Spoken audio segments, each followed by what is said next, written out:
you've got to give it up for Royal Road to Card Magic. That's the Ace of Spades. As well as Expert Card Technique, the next step. If you're studying Hugert and Brau's work, watch the King of Spades. There we go. Okay, the Ace of Diamonds, 3 aces. And of course, possibly, the most relevant for my generation, because it's pretty recent, you've got to give it up for Roberto Giovi's books. You see, watch the Jack of Hearts, because it's actually 1, 2, 3, 4 volumes. You'll notice that those are my 4 aces. Okay over there? Okay, great. We're going to use here in just a second. Well, you know what? I'm sure you're wondering, hey, why did he pick those books? Well, there's a reason. Because they're fundamental books that everything else builds upon. Like, if you want to build a house, you need a foundation, right? And these give you the power to even build a tower. Yeah. Take the pictures now. Okay. Well, you know what? To differentiate these cards, though, I'm going to do something a little different.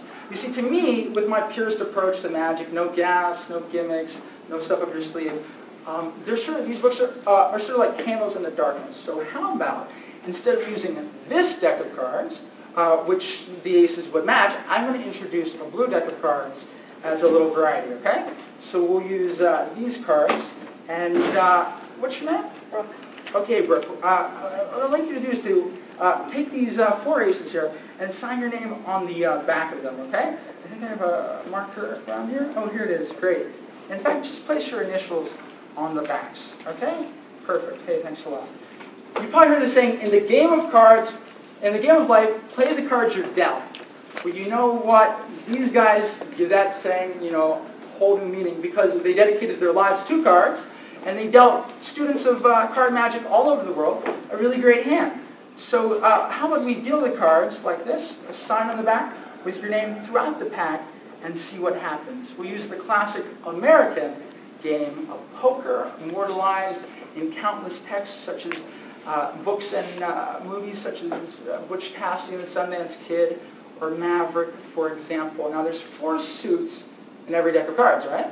So how about we deal a 4-handed game of poker, just like this, okay? And I hope you can notice how thoroughly fair that is.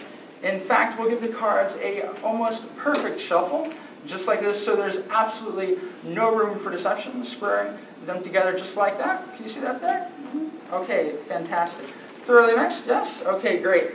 And I think one more should do it. Now, I have a feeling that I'm going to get the 4 aces in this little game of cards, okay? That's what I'm going for. Hopefully it'll happen. And we'll give them one more little mix. Okay, there you go. Perfect. Just kidding. Okay, notice how in this 4-handed game of poker, we happen to get one of those signed aces with your name on the back. Cool, that's the Ace of Spades. And that might represent one of those rooks. We also happen to get a second ace. That's the Ace of Diamonds, still signed on the back with your initial. With 2 more aces to go, you've got to give it up for the Ace of Clubs, and of course, my personal favorite, the last one, representing card colors, it's the Ace of Hearts. All 4 aces, a very good hand, but wait, it's actually not the best hand. For example, in times like this with the, all the commercialism, for example, you can go to like a dollar store and get, wizard cards or Svengali cards. It's sort of sad. Also in a time where like computers and stuff, a lot of kids don't read anymore. I sometimes wonder, will these cards' influence and importance remain for another 100 years? They might be defeated by our symbolic Mr. Vulgarity. You'll notice over here is the 10 of clubs, the 9 of clubs, the 8 of clubs, 7 of clubs, 6 of clubs. That's straight flush, one of the few hands which will defeat the aces. Perhaps we've lost. Perhaps not.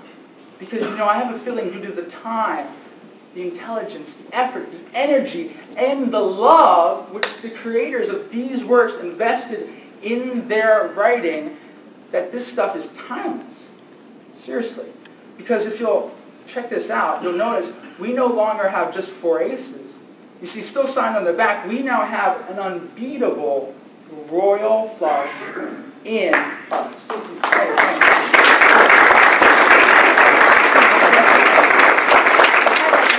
I know.